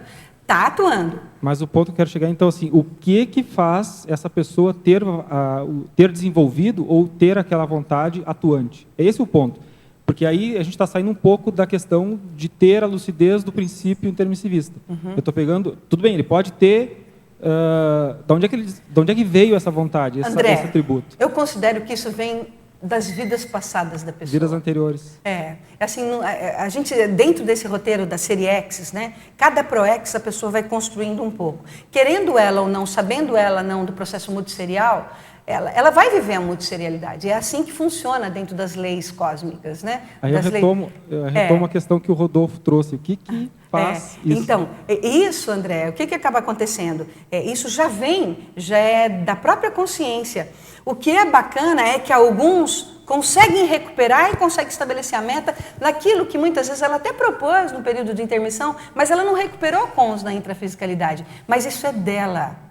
A vontade, ela cresce com a consciência, ela cresce com a maturidade da consciência. Ele pode não ter maturidade dentro do aspecto do paradigma, multidimensional, multiexistencial, dentro do holossoma, ele não tem nem conhecimento disso. Mas fica chancelado no arcabouço da holomemória dele as inspirações para ele seguir o rumo e sobrepairar as dificuldades. O que acaba acontecendo? Você já assistiu o filme A Procura da Felicidade? Então, assim, você lembra que, assim, tudo acontece, a esposa abandona e ele fica sem o equipamento dele para vender, ele vai parar dentro, vai dormir com o filho dele dentro de um banheiro de metrô e ele não desiste. E o filho era de 8 meses, não era de 5 anos. Mais novinho ainda, né? No filme eles colocam o menino um pouco mais velho. Mas assim, só para entender, isso... Gente, várias consciências, vários empresários, dentro do mundo do esporte, dentro do mundo científico, dentro do mundo empresarial, dentro do mundo dos intelectuais. Muitos deles, olha o caso de Machado de Assis. Ele escreveu, é um dos maiores literários do Brasil, dentro lá das obras que ele colocou, Dom Casmurro e por aí vai, e aí né? Tem vários deles, deixa eu pegar aqui só para você entender o tanto de livros que Machado de Assis, eu gosto do exemplo dele, porque embora ele não seja uma consciência assim, que está no escopo dentro da conscienciologia, é uma pessoa intrafísica que superou muitos obstáculos. A história de vida dele é muito séria. Alguém já leu a história de Machado de Assis? Então, o tempo todo...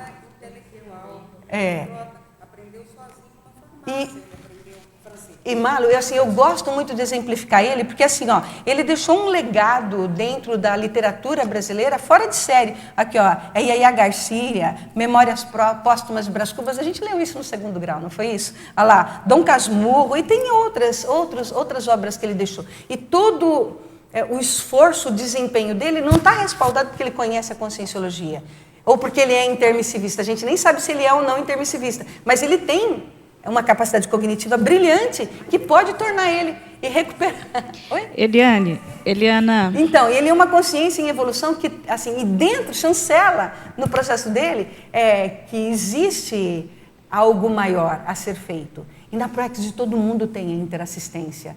Entendeu, André? Então, assim, mesmo que ele não entende de conscienciologia, vocês devem ter visto, só um pouquinho, já que eu passo a palavra para vocês, tá? Aquele outro grande empresário estadunidense do KFC, como que é o nome dele? Do chicken, do frango americano. KFC. Então, do KFC, eu não lembro o nome da personalidade, mas ele deu início a essa inspiração, a essa obra com 60 anos de idade. Tudo que ele fez anteriormente, ele foi tendo uma série de pequenos obstáculos. Quando ele estava com 60 anos de idade, ele teve a inspiração de fazer o frango frito igual a mãe dele fazia e começar a vender. Hoje é uma das maiores redes de alimentação dos Estados Unidos. Entende? Então, assim, em algum momento, por isso que não dá para perder aquilo que nós denominamos de esperança. A esperança, ela precisa ser ativada e a gente precisa ter visão de perspectivas futuras diante daquilo que a gente pode fazer. E não mesmo que o seu ritmo seja mais lento, quando você tem essa persistência, em algum momento você, dentro de você, na sua intraconsciencialidade, vai ter essa inspiração maior para você conseguir chegar e cumprir aquilo que você veio fazer. E lembra que eu falei para a Cristina, quando essas ações são altruístas, pautadas pela cosmoética, com a inteligência evolutiva, a tendência é, de fato, alcançar a meta. Sendo ele conscienciólogo ou não. Entende? Então, eu considero, André, que essa chispa íntima está dentro de todas as consciências. Sendo ela consciencióloga ou não, na hora que ela tiver anseios positivos, otimizadores, ela vai galgar.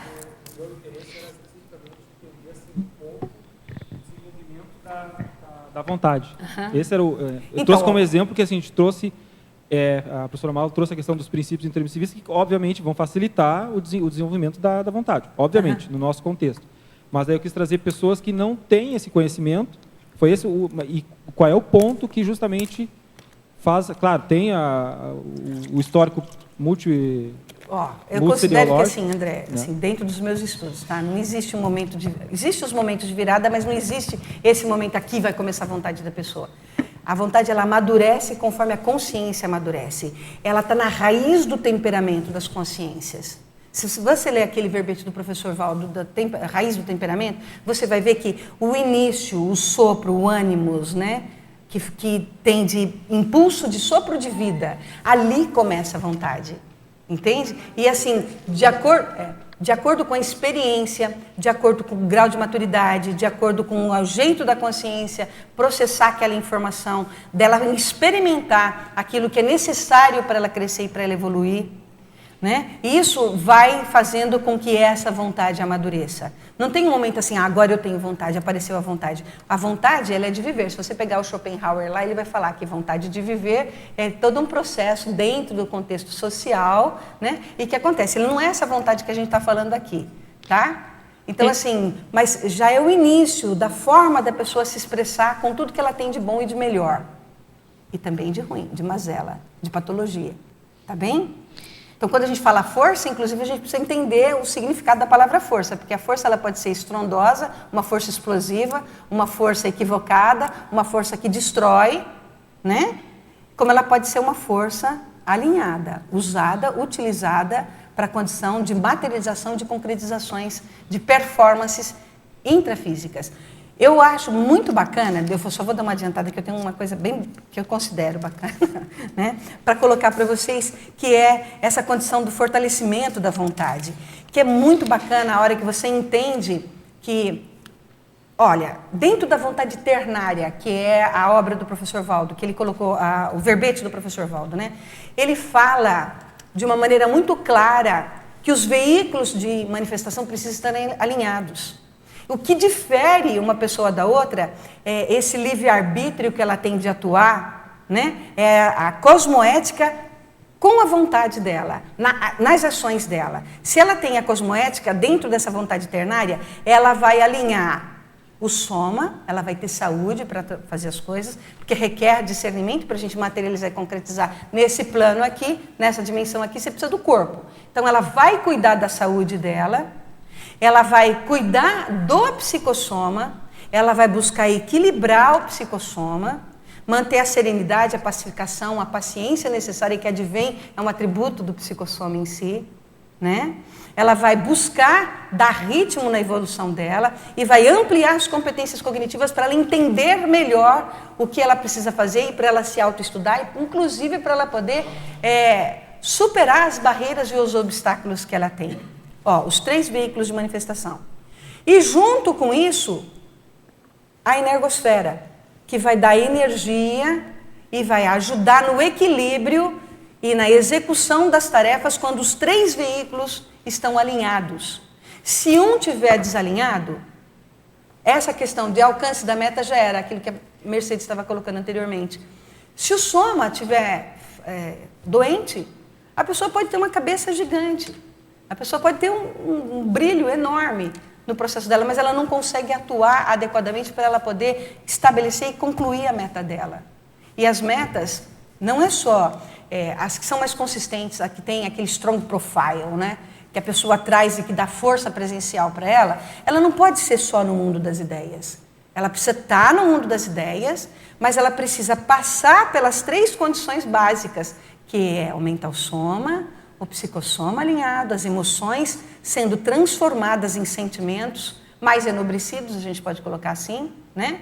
E um soma saudável. E junto com um energossoma bem trabalhado, para ela não pegar o assédio do movimento que ela faz para poder superar aquela condição. Então, se um desses 3 estiver desalinhado, se a pessoa está carente, está com baixa autoestima, tem uma autoimagem distorcida, pegou o psicossoma, pronto. Ela já vai patinar, vai levar um tempão para ela poder se alinhar de novo. Entende? E a competência mental somática, os atributos cognitivos, quanto mais a gente der ênfase a eles, melhor fica para ela reconstruir os demais. Com discernimento, você cuida do soma. Você faz atividade física, melhora a sua alimentação, você contribui para que o seu estado físico esteja disposto, animado, firme, para conseguir executar e materializar e concretizar aquilo que você tem que fazer. Com um psicossoma alinhado, quando vêm os obstáculos, quando as ocorrências cotidianas, as fricções de ombro acontecem, você sabe que ali é necessário a intercompreensão, é necessário a convivialidade, é necessário o entendimento do nível evolutivo do outro, das experiências que o outro passa, inclusive do jeitão que o outro tem de pensar. Aí já não vai te afetar mais, você entende aquilo, né? E a mental somática sendo construída, recheada, trabalhada, né, instigada, o tempo inteiro massageada, neurônios massageados, vai favorecer com que a mental somática alinhe, organize e haja de maneira competente naquilo que se faz.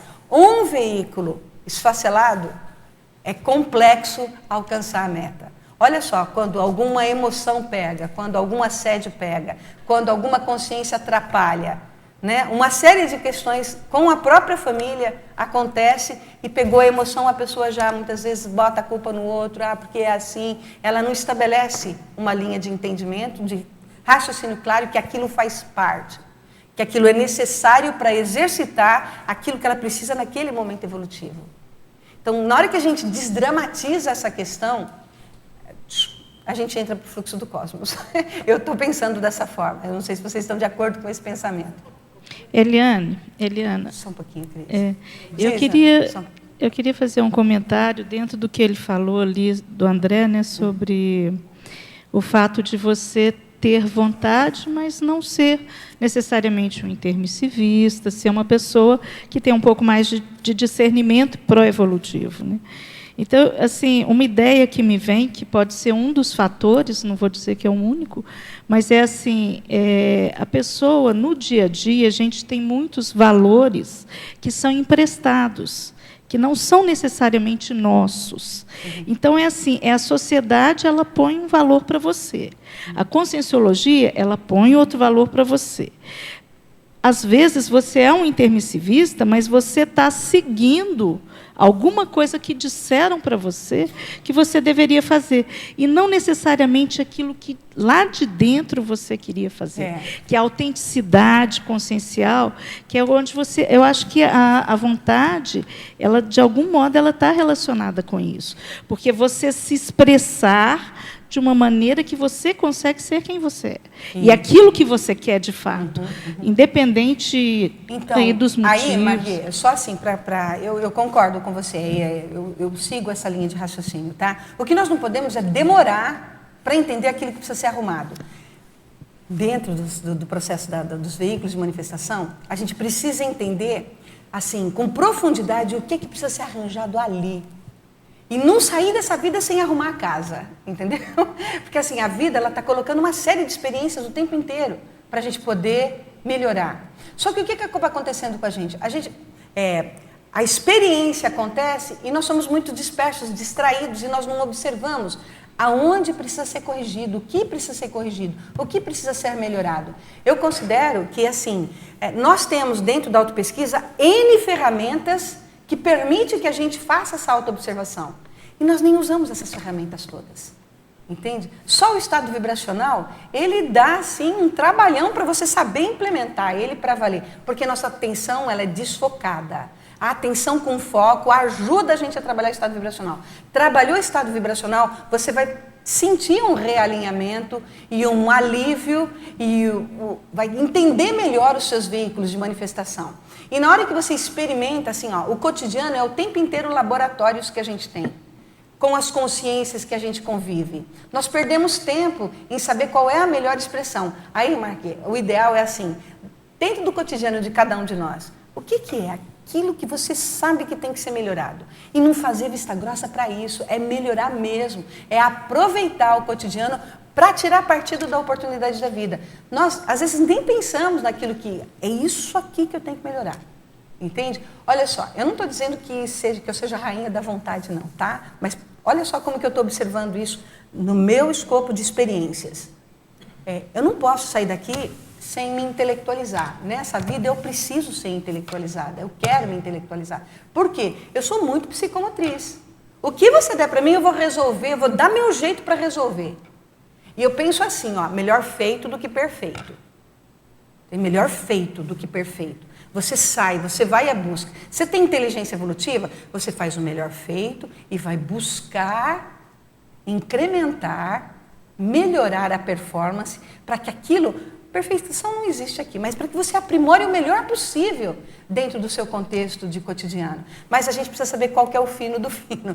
Qual é aquela condição que te espezinha e que te impede realmente de chegar a determinado patamar que você estabeleceu para você. Isso eu acho um raciocínio muito sério, que assim, o professor Valdo ele deixou um legado enorme para a gente poder estudar, entender, interpretar e fazer a diferença. É nessa vida, dentro dos meus processos, eu sei que eu tenho que me intelectualizar. Ali eu tenho que estudar, eu tenho que aprender a estudar. E assim, isso eu tenho feito ao longo do tempo e buscando tomar gosto, ter entusiasmo, ter alegria íntima em fazer. Isso para mim não pode ser um sacrifício. Eu vou te dizer, era um sacrifício. Sentar o bumbum numa cadeira, pegar um livro e ler ele de capa a capa, era muito sacrificante. Então, assim, hoje não é mais, mas era muito sacrificante. Não estou dizendo que eu também seja uma pessoa extremamente lida, mas eu sei o que eu tenho que fazer. E eu vou num contínuo, com paciência. E eu não desanimo nisso. Eu considero que assim, o estado de ânimo ele está. E assim, e os momentos eles vão ajudando a gente a amadurecer para alcançar a meta maior. Então, nesse momento evolutivo que eu estou, eu considero que esse é um principal aspecto que eu tenho que trabalhar. Agora, qual que é o de cada um de nós? Então, isso tem que ficar muito claro para a gente. Diz-me. Eli, eu vejo também que tem um ponto-chave que só a pessoa pode perceber.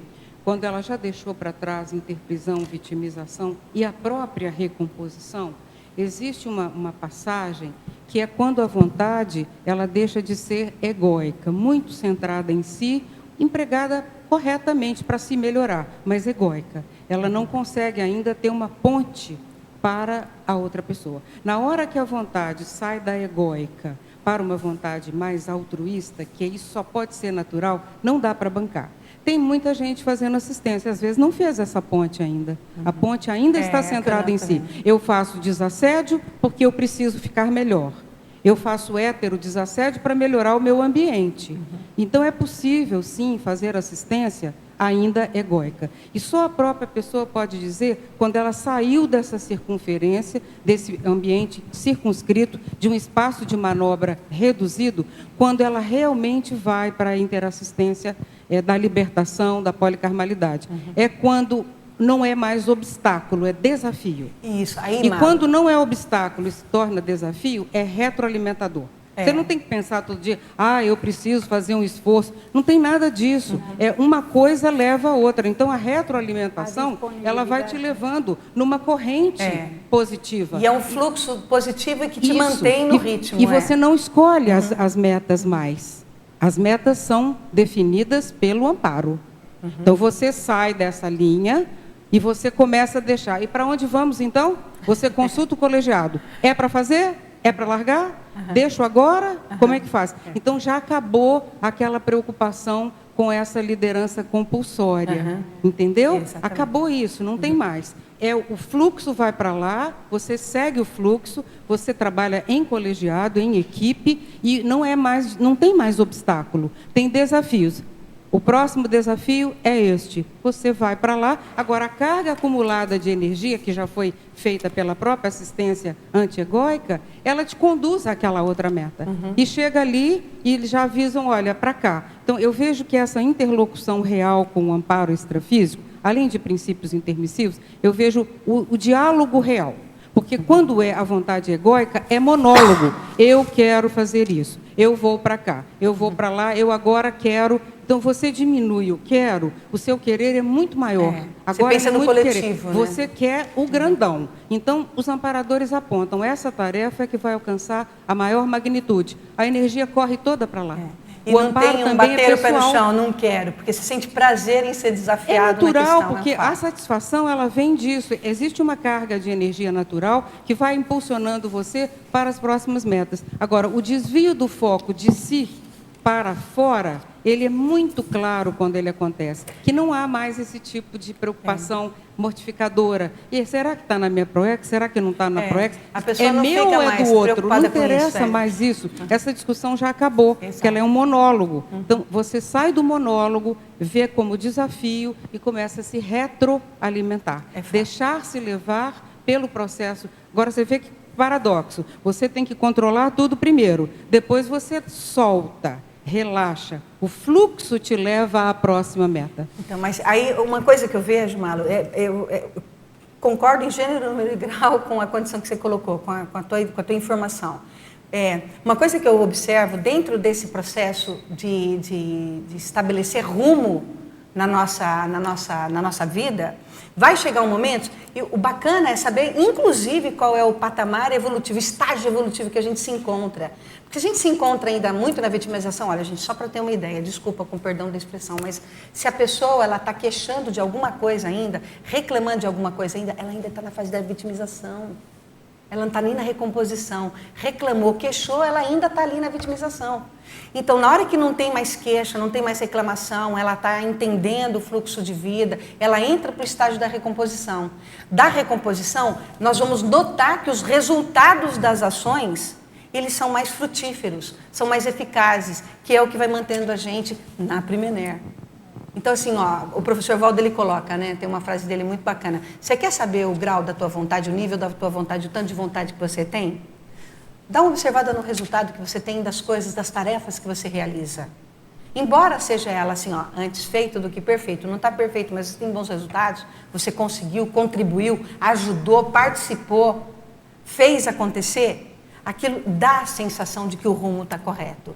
Aí a gente já está no estágio da recomposição. Até chegar no processo da libertação, que aí a gente começa a pensar realmente com essa forma que a professora Malu colocou anteriormente, que é uma maneira mais altruísta. A cosmoética já está instalada em todas as ações da consciência. Isso é muito bacana. Ela não reclama, ela não se queixa, ela é meio que pau mandado, né?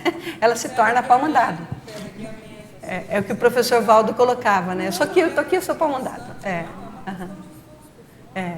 E é muito bacana, porque, além de tudo, aquilo não é um sacrifício. Ao contrário, aquilo é prazeroso. Porque ela começa a entender o contexto social. Cris, desculpa, Dino, deixa eu passar para a Patrícia, que ela está com o microfone faz tempo.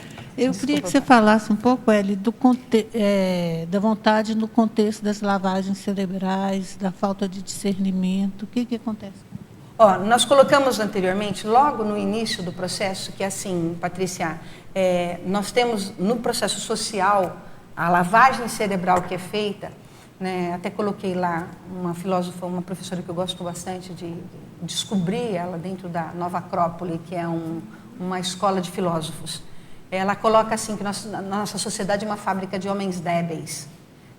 O jeito da gente pensar, a forma... Olha nossos ídolos, gente. Quem são os nossos heróis? Se olhar para a sociedade, os nossos heróis hoje são jogadores de futebol. Gente, é totalmente podálico, é totalmente psicomotor, e é totalmente com valores complexos, não tem valor ali, entendeu? Completamente fugaz. E dá uma pena danada. Eu dou aula para os rapazes de educação física, o pessoal dá um valor danado. E tem ídolos equivocados, não são ídolos que estão pensando em altruísmo. A pessoa está ganhando milhares, quando podia estar fazendo benefício, causando benefício para os hospitais, para escolas, ajudando a recuperar crianças com problemas, ajudando a sociedade de verdade.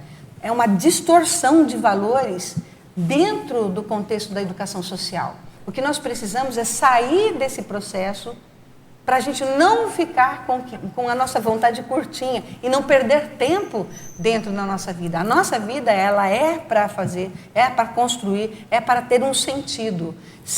A vida sem sentido é a mesma coisa que um barco sem direção. O vento leva para qualquer canto, entendeu?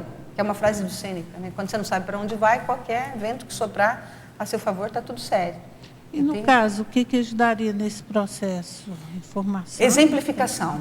Nosso trabalho aqui na Conscienciologia, eu já acho que é um grande passo que a gente está dando para mudar o processo social. Só que isso é a longo prazo, não é uma meta para agora. Lembra que o professor Valdo fala, nós vamos ver ainda muitos pertúrbios da SOCIM até 2075, né, que ele está propondo. A gente tem algumas décadas ainda para ver esses pertúrbios, essas coisas complexas, antes de melhorar um pouco a real experiência e fazer valer a pena a educação dos nossos jovens.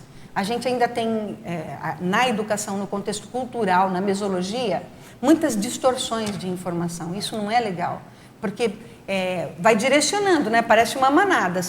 Imagina, os meios sociais, eles vão direcionando a televisão, né?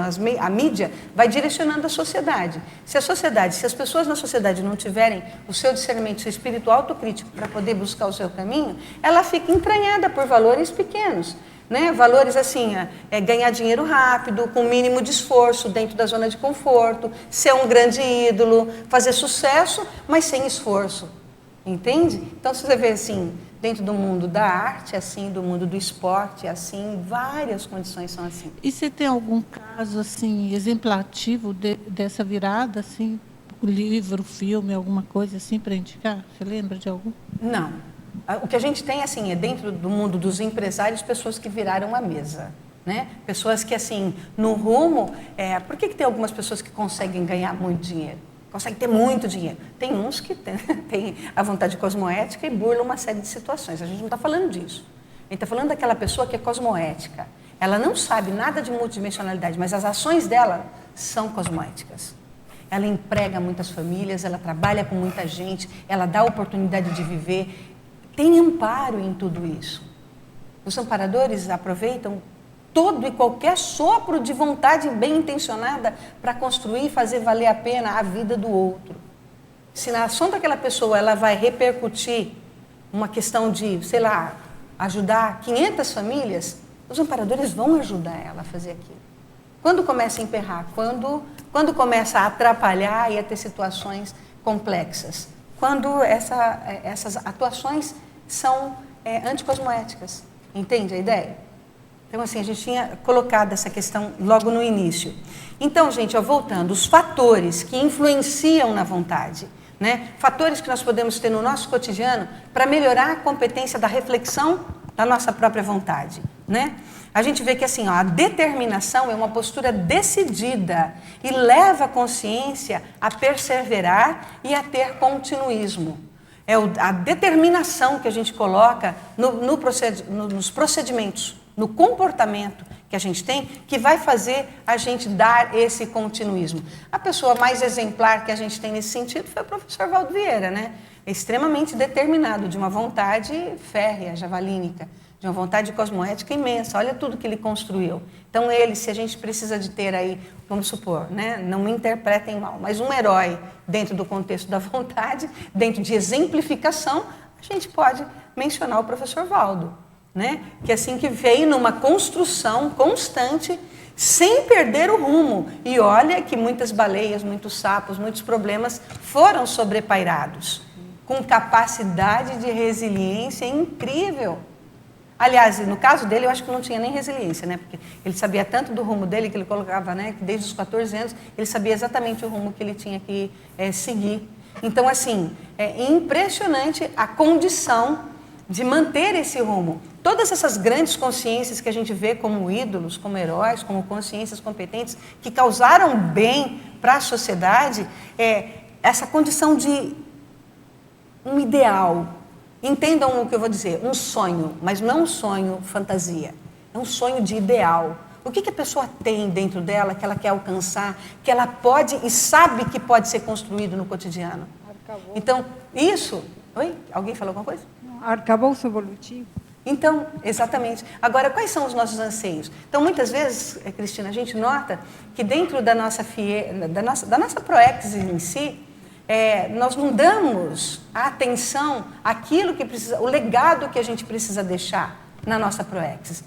Quais são os rastros que nós queremos deixar aqui, nessa vida, dentro da conscienciologia, sendo mini peça de um grande maximecanismo? Esses rastros, né, a gente poderia pegar, eu não sei qual termo que eu podia usar, mas eu acho que ser herói, né? O herói em si, o modelo em si, a consciência exemplar em si, né? Então, qual é o modelo que a gente pode observar que deixou um rastro realmente significativo e beneficiou tantas consciências? O pioneirismo, né? Exatamente. Não só o pioneirismo, Cris, é a ideia em si. Assim, a conscienciologia em si, o professor Valdo é o nosso maior modelo, né? Mas pensando nisso como consciência plural, né? O nível evolutivo, como mostra, eu pensava muito na questão como ele mostrava como é o jeito de atuar do grupo evolutivo ao qual ele pertence, né? A Equipex.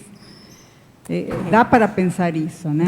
Além da sua personalidade, que, bom, é lógico, né? Então, eu vejo assim, o nível pessoal de trabalho, a questão ampla de maturidade da consciência, né? Isso, a disponibilidade de assistência, isso a gente não tem com que então, assim, combater, mas ele também mostrava como era o jeito de funcionar de muitas consciências dentro dessa equipe. Aí, Cristina, só te interrompendo um pouco. Utilizando o princípio da descrença, ele agregou muitas consciências a favor de um trabalho maior, sendo mini peças. Agora, no nosso nível, claro, para chegar à condição de evoluciólogo, né, que o professor Valdo se assumiu enquanto evoluciólogo, a gente tem uma jornada bastante grande para a gente percorrer. E o ritmo depende de cada um de nós. Mas com o nível que nós temos hoje, o que nós queremos deixar? Qual é o nosso rastro? Qual é a nossa assinatura pensínica nessa vida?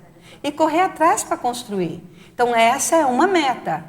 Dentro do processo interassistencial, essa é uma meta que pode nos ajudar a seguir um rumo sem desanimar.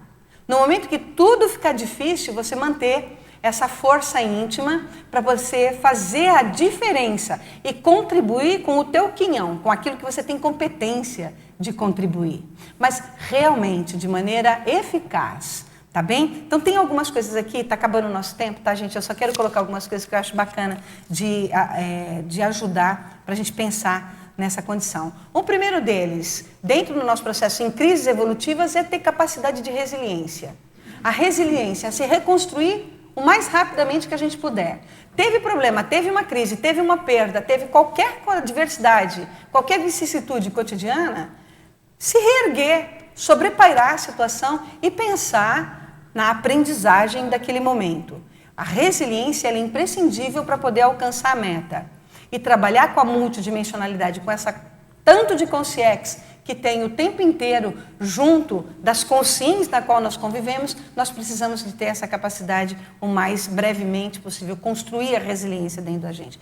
Ter clareza do que se quer, saber o que se quer, pensar, discernir, processar, decodificar, fazer tudo o que pode para entender qual é a meta que você tem que fazer. O continuismo, ele se mantém vivo quando você pensa na sua meta e o porquê que você estabeleceu a meta. Tá bem? E aí tem algumas questões muito sérias também. Tem muita gente, por exemplo, que tem saúde, tem energia, gosta de fazer, conhece o que fazer, tem vontade, e às vezes tem gente que não tem nada disso. Só para vocês terem ideia, Stephen Hawking, ele não tem um soma bacana, não é? Aquele grande físico que hoje a gente tem, um grande cientista que a gente tem. Ele tem um processo grave e que deixa o corpo dele completamente detonado. Mas ele constrói isso dentro dele. E o legado, o rastro, a assinatura pensênica que ele está deixando é muito séria. Então, se a gente não tem determinada questão em algum veículo de manifestação e nem na estrutura holopensênica, nós precisamos buscar, observar o que falta para realmente compor aquilo. Porque nós podemos construir mesmo que aquilo esteja faltante. Para isso, a autopesquisa ela é imprescindível. É com a autopesquisa que a gente vai aí buscar resultado satisfatório dessa questão. Disciplina e ordem. Lembra que a gente falou que perseverança é ordem? No universo, tudo tem ritmo. Nosso corpo tem ritmo, a natureza tem ritmo, tudo tem ritmo. Perseverar é dar ritmo, é em sequência ordenada. Ordenada significa organização. Organiza, organiza, organiza. O professor Valdo, ele coloca o trinômio, né, de megapoderes da consciência, que é a condição da vontade, da intencionalidade e da organização. Se a gente consegue compactar isso no nosso cotidiano e trabalhar isso no nosso cotidiano, a gente consegue a meta de maneira mais otimizada e vai se sentir em primener, até chegar num acúmulo de primeneres para trazer a mega euforização de maneira positiva e adequada. E sempre assim, pessoal, tem várias técnicas, todo mundo conhece as técnicas conscienciológicas. O ideal é sempre trabalhar com isso. E no corpo, já, só aproveitando um pouco, sentiu que o corpo não está legal? Procura um profissional da saúde, observe o que está acontecendo com o corpo. O corpo é nosso carro-chefe. Através de 20 minutos de caminhada, se libera dopaminas e endorfinas. Você vai sentir a sensação de bem-estar. Não é para entrar no vício da endorfina como eu entrei, dentro das atividades físicas, mas sim para se manter em estado animado, em estado positivo, em estado de saúde, para conseguir dar conta das tarefas, né? Então, pessoas que ficam muito sedentárias, muito paradas, achando que só tem que ler, que tem que estudar e que tem que fazer isso também. Mas não é só isso. O corpo é que vai fazer a materialização acontecer. Então, ele é necessário ser cuidado e bem cuidado. O psicossoma é necessário ser rastreado e ver as fissuras que a gente tem das nossas condições. Até com que aquele primeiro item lá do memorando, o autoabsolutismologia, fazer parte do nosso cotidiano com frequência, sem que a gente perca tempo. Aí sim, sem que a gente perca tempo, a gente pode entrar na taquirritmia. A taquirritmia é a pessoa habilidosa dando conta das suas tarefas, com o mínimo de dispêndio de energia e o máximo de eficácia. Tá bem? Então isso vai ajudar enormemente. Tem tanta coisa gostosa para falar, mas o tempo acabou. Eu estou empolgada, né? Vocês viram que eu pilhei aqui, engatei a quinta e fui. Então, assim, pessoal, eu agradeço enormemente. Eu sei que vocês têm perguntas, a gente pode continuar conversando depois, fora da tertúlia, mas já são 10h47 e foi dito que 10h45 eu precisava terminar a tertúlia, que é esse o momento, é esse o horário, tá? Agradeço enormemente vocês terem vindo para escutar fruto da minha pesquisa, tá? Vamos marcar, tá? Não, porque eu vou, não, vou falar. Só um pouquinho, só obrigada. Vou falar. Olha lá, gente, obrigada, viu? Agradeço o pessoal da equipe do Tertuliário aqui, Eduardo e a equipe toda aí por ter tido a oportunidade de trazer aqui fruto das minhas reflexões. A próxima tertúlia do domingo que vem é com a professora Cristina Aracaki e ela vai falar sobre a governança conscienciocêntrica, tá? Que é da especialidade autoevoluciologia. Estão todos convidados para vir participar, tá?